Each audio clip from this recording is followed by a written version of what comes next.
विमल में गुलिस्तां की ये कुछ लजीज फरिश्ते जब साथ घुले तो जी ललचाए और दिल कहे कि स्वाद की इस जुबान में खुद को ऐसा डुबाऊं कि निकल ना पाऊं। विमल की जुबान कुछ है ही ऐसी, मानते हैं ना? विमल, बोलो जुबान केसरी।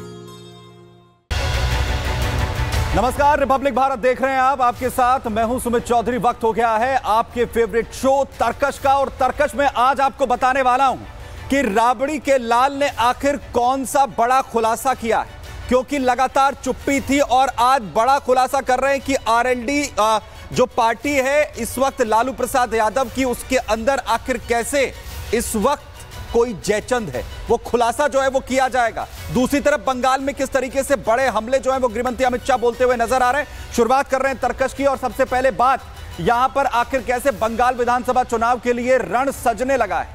पीएम मोदी के बाद आज गृहमंत्री अमित शाह ममता बनर्जी पर जमकर बरसे। गृहमंत्री अमित शाह ने कहा कि मां, माटी और मानुष की धरा को ममता सरकार ने अपराध और भ्रष्टाचार का गढ़ बना दिया है। हिंदू पलायन कर रहे हैं, लेकिन ममता दीदी के कान पर जू नहीं रेंग रही है। अमित शाह ने हुंकार भरी कि बंगाल में ममता सरकार का टाइम अब पूरा हो चुका है।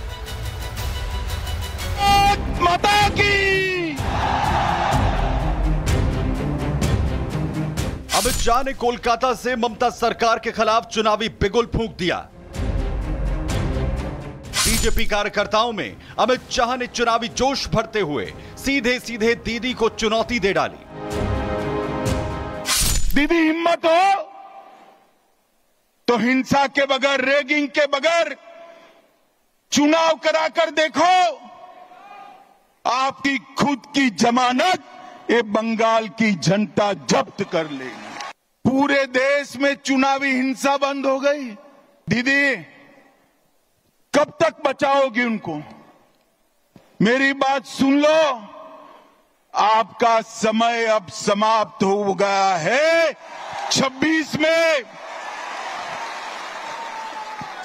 में भारतीय जनता पार्टी की सरकार बनने वाली। अमित शाह यही नहीं रुके, ममता सरकार पर जोरदार हमला बोलते हुए याद दिलाया कि मां, माटी और मानुष का नारा देकर बंगाल की सत्ता में आने वाली दीदी के बंगाल की हालत खस्ता हो चुकी है।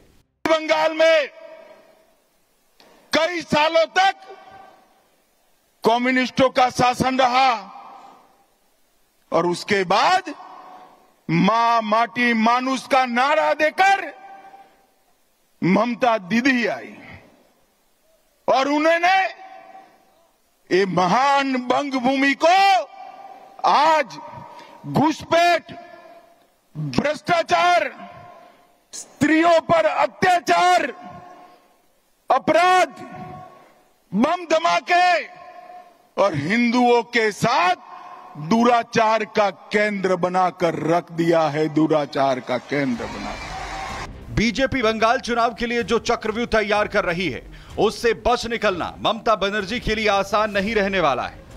ममता बनर्जी पर तुष्टीकरण के आरोप लगते रहे हैं। वक्फ संशोधन कानून के खिलाफ प्रदर्शन की आड़ में हिंसा भड़की थी, तो वहीं कट्टरपंथी प्रदर्शनकारियों ने हिंदू पिता पुत्र की हत्या कर दी थी। मुर्शिदाबाद और मालदा में हिंदुओं को पलायन करना पड़ा। बंगाल पुलिस पर हिंदुओं की सुरक्षा न कर पाने के आरोप लगे। संदेश खाली आरजी कर घटना भी ममता सरकार पर सवालिया निशान खड़े करती है। घुसपैठियों को बंगाल में संरक्षण के आरोप लगते हैं। टीएमसी के कई मंत्रियों पर करोड़ों के भ्रष्टाचार के आरोप हैं। दीदी ने इनके शासन में एसएससी भर्ती घोटाला हुआ, पशु तस्करी घोटाला हुआ, डियर लॉटरी का घोटाला हुआ, कोयला घोटाला हुआ, मनरेगा घोटाला हुआ, गाय की तस्करी का घोटाला हुआ।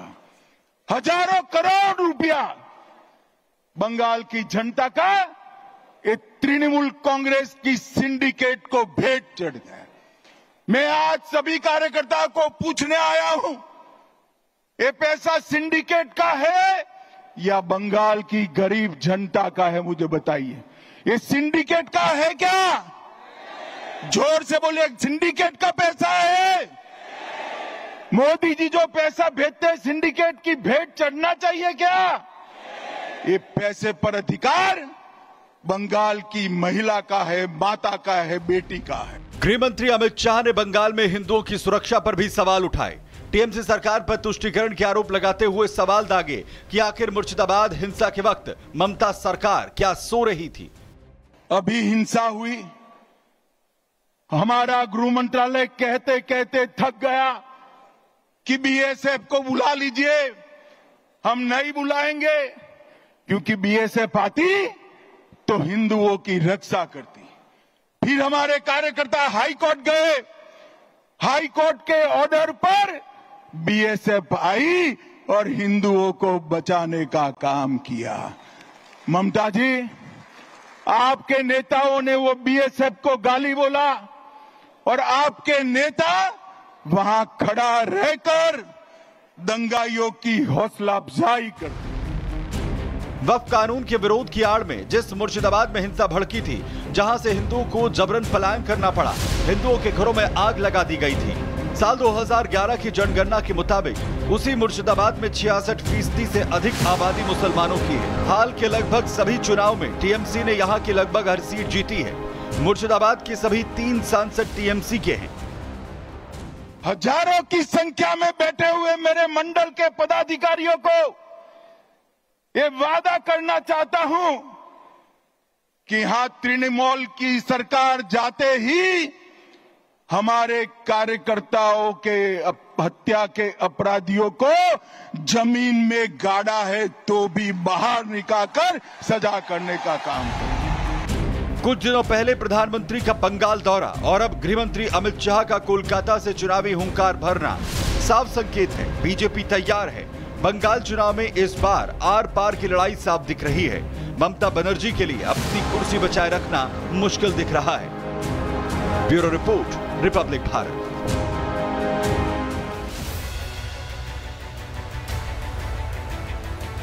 वही लव मिस्ट्री और लालू परिवार में मचे कोहराम के बाद आखिरकार तेजू भैया का बयान सामने आया। तेज प्रताप ये कह रहे हैं कि वो पार्टी और परिवार में जयचंद के शिकार हो गए और वक्त आने पर वो बड़ा खुलासा करेंगे। अब सभी को इंतजार है कि लालू परिवार और पार्टी में कौन जयचंद है। तो विरोधी कह रहे हैं कि इशारा तेजस्वी की ओर किया जा रहा है, लेकिन सच सिर्फ तेज प्रताप जानते हैं।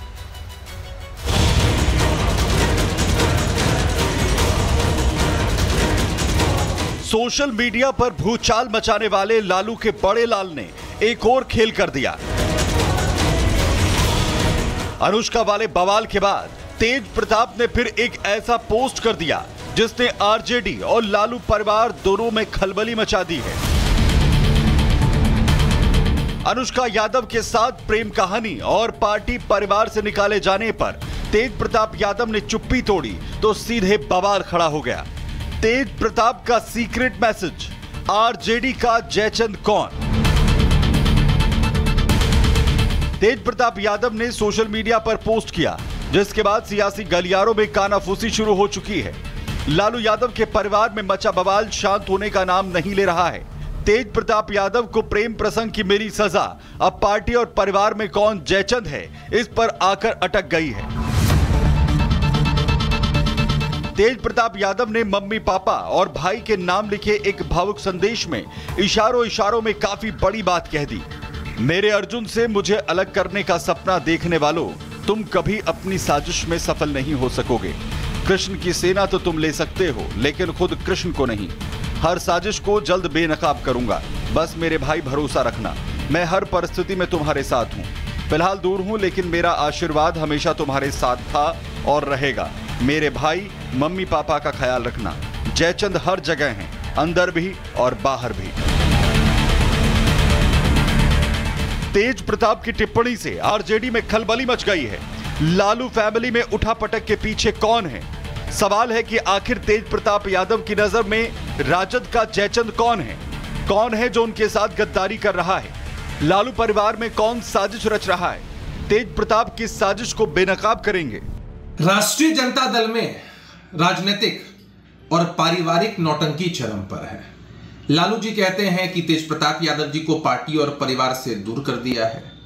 दूसरी तरफ तेज प्रताप यादव जी अलग अलग ट्वीट कर रहे हैं, साजिश की बात कर रहे हैं, परिवार के अंदर और बाहर भी साजिश के विषय में बता रहे हैं। परिवारवादी और वंशवादी पार्टियों में अमूमन ऐसा ही होता है। तेज प्रताप यादव ने अपने पिता और मां यानी लालू और राबड़ी देवी के लिए भी एक इमोशनल पोस्ट लिखा। बीते दिनों तेज प्रताप यादव को अनुष्का यादव से प्यार करने की सजा मिली। परिवार और पार्टी से उन्हें निकाल दिया गया। इसके बाद तेज प्रताप यादव ने चुप्पी साध दी थी। सबको इंतजार था कि आखिर पिता के एक्शन पर उनकी क्या प्रतिक्रिया होगी।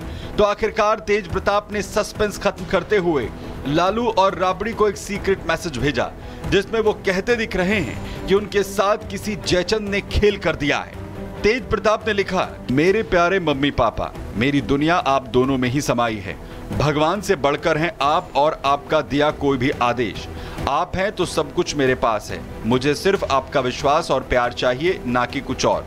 पापा आप नहीं होते तो ना ये पार्टी होती और ना मेरे साथ राजनीति करने वाले कुछ जयचंद जैसे लालची लोग। मम्मी पापा आप दोनों स्वस्थ और खुश रहें हमेशा। तेज प्रताप यादव ने लिखा कि वो जयचंद का शिकार हुए हैं। अब सवाल है कि कौन है जो उनके साथ गद्दारी कर रहा है। बीजेपी और जेडीयू तंज कस रही हैं कि तेज प्रताप का इशारा अपने छोटे भाई तेजस्वी यादव की ओर है। जहाँ तक जयचंद का सवाल है तो तेजस्वी यादव पर उन्होंने कहा होगा, ऐसा हम लोगों को लगता है। इसलिए कि जो फौरी प्रतिक्रिया तेजस्वी यादव की थी उससे बिल्कुल साफ है कि लालू जी, राबड़ी जी और तेज प्रताप के बीच तो ये पूरे प्रकरण में नूरा कुश्ती हो रहा है। लेकिन तेज प्रताप और तेजस्वी के बीच उत्तराधिकार को लेकर के लगातार तनावपूर्ण रिश्ते रहे हैं और उसी की ये परिणति है जहां ये एक्स पर विवाद सामने आया है। विरोधी दल तेजस्वी का नाम इसलिए भी ले रहे हैं कि जब लालू यादव ने पार्टी से निकालने का फैसला लिया तब तेजस्वी एक बार भी अपने भाई के समर्थन में नहीं दिखे। साथ ही मामा सुभाष यादव पहले ही तेज प्रताप के साथ नाइंसाफी का ढोल पीट चुके हैं। राष्ट्रीय अध्यक्ष जी दल के नेता हैं, उन्होंने अपने ट्वीट के माध्यम से स्पष्ट कर दिया है। जो उनकी भावनाएं थी उन्होंने स्पष्ट कर दिया है। तो अब जो है राष्ट्रीय अध्यक्ष जी ने कहा है और हमने अपनी भावनाओं को भी आप लोगों के सामने रखा है। वो निर्णय ले, क्या उनके लिए सही है क्या गलत है, लेकिन हम ऐसी चीज़ों को पसंद नहीं करते हैं और ना बर्दाश्त हम कर सकते हैं। बस अभी नहीं खराब हो, चुनाव तो देखते हुए मेन चुनाव है, बेटा को मुख्यमंत्री बनाना है, एक बेटा को बलि चढ़ाना है। लेकिन बड़ा बेटा है तो बड़ा बेटा तो शुरू से बलि चढ़ रहा है, तो आज थोड़ा चल रहा है, बलि चढ़ाना है। तेज प्रताप यादव ने जिस तरह से जयचंद की ओर इशारा किया है उससे साफ है कि पार्टी और परिवार में पर्दे के पीछे उठापटक चल रही है। तेज प्रताप यादव का इशारा आखिर किसकी ओर है ये साफ नहीं है। हालांकि बिहार चुनाव तक इस फैमिली ड्रामे के कितने एपिसोड आने बाकी हैं ये देखना होगा। Bureau report, Republic Bharat. वहीं अतिक्रमण के खिलाफ दिल्ली से लेकर गुजरात तक आज एक बार फिर से बुलडोजर गरजा। अवैध निर्माण और अतिक्रमण को पूरी तरह से ध्वस्त कर दिया गया। दिल्ली में 180 से ज्यादा अवैध कब्जों को मुक्त करवाया गया है और मैसेज साफ है कि किसी भी हाल में अतिक्रमण बर्दाश्त नहीं होगा।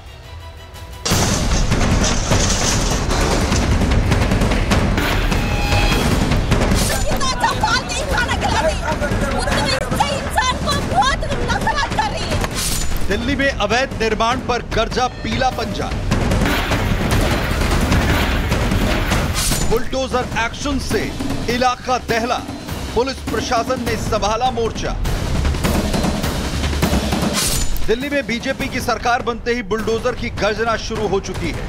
अतिक्रमण से लेकर निर्माण तक सबको ध्वस्त किया जा रहा है और इसी कड़ी में आज दिल्ली के जंगपुरा इलाके में बुलडोजर चला। मद्रासी कैंप में अवैध निर्माण पर यह बुलडोजर एक्शन देखने को मिला। दिल्ली हाईकोर्ट के निर्देश के आधार पर बुलडोजर चलाया गया। बारापुला नाले को अतिक्रमण से मुक्त कराने, जलभराव की समस्या से बचने के लिए कार्रवाई की गई। इलाके में भारी संख्या में पुलिस बल को तैनात किया गया। दंगा नियंत्रण बल और रैपिड एक्शन फोर्स को भी तैनात किया गया। सुबह 6 बजे प्रशासन की टीम पहुंचती है। दिल्ली पुलिस और पैरामिलिट्री फोर्स तैनात हुई और शुरू हुआ अतिक्रमण के खिलाफ ऑपरेशन। करीब 180 से ज्यादा अवैध घरों को गिराया गया। पूरे इलाके को सील कर कार्रवाई की गई। जहां तक फिलहाल निगाहें जा रही है यहाँ पर प्रशासन के द्वारा एक्शन बुलडोजर के द्वारा किया जा रहा है। मेरे विजय अजय आपको लगातार वो तस्वीरें दिखा रहे हैं कि किस तरीके से यहाँ पर पीले पंजे के द्वारा ये एक्शन किया जा रहा है। करीबन 180 ये झुग्गियाँ बताई जा रही है जो अवैध अतिक्रमण की गई थी, उन्हें तोड़ने का कार्य किया जा रहा है। सरकारी जमीन पर कई साल से कब्जा कर मकान बनाने वालों के लिए ये एक उदाहरण है। जंगपुरा में मौजूद मद्रासी कैंप में जब पीले पंजे ने गरजना शुरू किया तो एक एक कर सभी मकानों को ध्वस्त कर दिया। मकान खोने का दर्द और मायूसी इन लोगों के चेहरे पर भी दिखाई दी। वो वाजिब है, लेकिन ऐसा नहीं कि चेताया नहीं गया। हाईकोर्ट के आदेश पर प्रशासन ने कई बार नोटिस भेजा, जगह खाली करने का आदेश दिया, लेकिन जब बात नहीं बनी तो सुबह सुबह बुलडोजर एक्शन को अंजाम दिया गया। जंगपुरा विधानसभा के अंतर्गत ये मद्रासी कैंप आता है। ये तस्वीर देख लीजिए, बुलडोजर एक्शन यहाँ पर जारी है। यूं कहें कि पीला पंजे का एक्शन जारी है। मैं दिखा देता हूँ कि इतने करीबन यहाँ से करीबन 6 बुलडोजर हैं जो यहाँ पर जो अवैध अतिक्रमण था उसे पूरी तरीके से ढहाने का ये काम किया जा रहा है। एक तरीके से यूं कहें कि नाला है और बगल में बारापुला था और उससे सटा हुआ रेलवे ट्रैक है जो सबसे व्यस्ततम रेलवे ट्रैक में से एक है। दिल्ली से बम्बई का रेलवे ट्रैक कहलाता है। तो इस ट्रैक यानी पूरे इस इलाके में अवैध अतिक्रमण था। इन इलाकों के लोगों को खाली करने के लिए बाकायदा प्रशासन के द्वारा नोटिस भी दिया गया और कई बार कहा गया कि आप इस अवैध अतिक्रमण है, आप इसे खाली कर दो। बुलडोजर कार्रवाई में डीडीए, दिल्ली पुलिस, नगर निगम और लोक निर्माण विभाग की टीम शामिल थी। पूरी कार्रवाई को वीडियो रिकॉर्ड किया गया है। वही कानून के तहत हर स्टेप को उठाया गया। वही आम आदमी पार्टी इस पर जमकर सियासत कर रही है। 850 रेडी पटरियों को दूसरे दिन तोड़वा दिया एलजी साहब ने, बिना नोटिस दिए, बिना कोई कोर्ट के ऑर्डर, कुछ भी नहीं हुआ। और 850 रेडी पटरी उनको तोड़ा गया जो कि प्रधानमंत्री के तहत जो बीमा मिलता है 10,000 रुपया उनको मिला था। और जो रेडी पटरी बहुत सारी ऐसी थी जो परमानेंट वाली थी। में ये मामला चल रहा था और कोर्ट ने आप बोला था कि आज से आप हटा सकते हैं। इनको हमने नरेला, जो भी एलिजिबल लोग हैं उनको हमने नरेला में फ्लैट भी अलॉट करवा दिया डीडीएस 370। उसमें से 189 एलिजिबल है और 181 जो है वो रीसेटलमेंट के लिए एलिजिबल नहीं पाई गई। दिल्ली के अलावा गुजरात के जामनगर में भी अवैध कब्जे का खात्मा करने के लिए करीब 10 बुलडोजर से एक्शन देखने को मिला। तस्वीरें देखिए कि कैसे अवैध निर्माण के खिलाफ बुलडोजर गरज रहा है।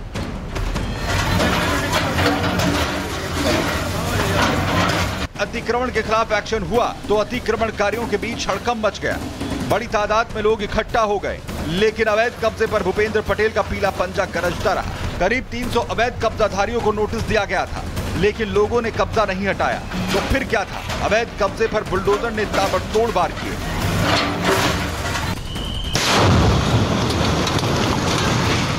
सिर्फ 5 सेकंड के भीतर पूरी बिल्डिंग मिट्टी में मिलने की ये तस्वीर इंदौर की है, जहां अवैध अतिक्रमण को धमाका कर समतल कर दिया गया।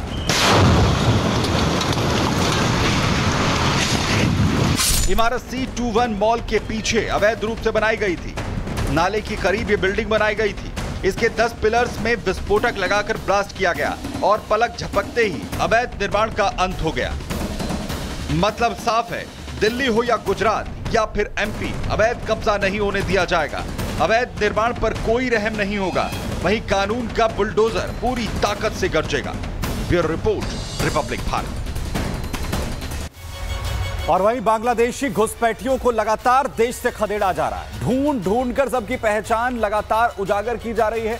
वहीं बंगाल घुसपैठियों का पसंदीदा ठिकाना है, लेकिन अब जांच में चौंकाने वाला खुलासा हुआ है। देश में सिर्फ बांग्लादेश से ही जो है वो घुसपैठिए नहीं रह रहे हैं, बल्कि पाकिस्तान से भी घुसपैठिए छिपकर अपना ठिकाना यहां पर बनाए हुए हैं, जिसके बाद पाकिस्तानी घुसपैठियों की भी तलाश अब शुरू कर दी गई।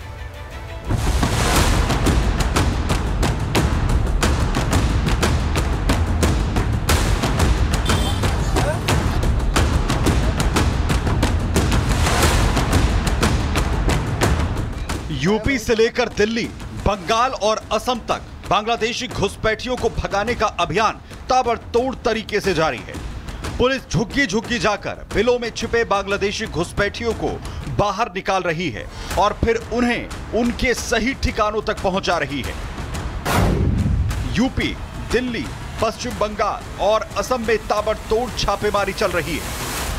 अवैध बांग्लादेशी भगाओ अभियान चलाया जा रहा है, तो इन सब के बीच एजेंसियों की तहकीकात में ऐसे सुराग हाथ लगे हैं जो नींद उड़ा रहे हैं। सूत्रों के हवाले से खबर है, कि बांग्लादेशियों के साथ साथ पाकिस्तानी नागरिक भी अवैध रूप से भारत में रह रहे हैं, जो बांग्लादेश के रास्ते सीमा पार कर अवैध रूप से यहां पर पहुंचे हैं। दावा है कि इस बात का खुलासा कोलकाता से पकड़े गए आजाद मलिक उर्फ अहमद हुसैन नाम के व्यक्ति की गिरफ्तारी पर हुआ है। तलाशी लेने पर आजाद मलिक के पास से पाकिस्तान में बने पहचान पत्र और कराची का ड्राइविंग लाइसेंस मिला है। जांच पड़ताल करने पर पता चला कि आजाद मलिक कोलकाता में रहकर अवैध वीजा और दस्तावेज बनाता था, इसलिए पूरी आशंका है कि उसने पाकिस्तानी नागरिकों को बांग्लादेश के जरिए भारत में जरूर घुसाया होगा। पाकिस्तानी घुसपैठियों के पकड़े जाने के बाद एजेंसियों के सामने कई सवाल खड़े हो रहे हैं। बांग्लादेश के रास्ते पाकिस्तानी घुसपैठिया बंगाल में कैसे घुसा? पाकिस्तानी घुसपैठिया कोलकाता में काम कैसे करने लगा? बॉर्डर पार करने में घुसपैठिए की मदद किसने की? बंगाल में घुसने के बाद दस्तावेज आखिर किसने बनवाए? क्या बांग्लादेश में घुसपैठिया सिंडिकेट काम पर लगा हुआ है? और जिसने इस घुसपैठिए को घुसने में मदद की उस तक भी अब पहुंचने की जो कवायद है वो शुरू हो चुकी है। फिलहाल तरकश में इतना ही। एक छोटे से ब्रेक ले, यहां पर रुक रहे हैं, फौरन।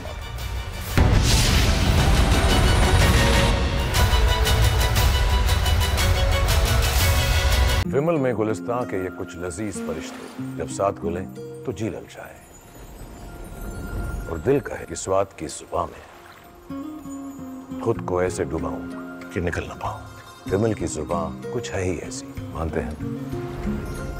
विमल बोलो जुबान कैसी?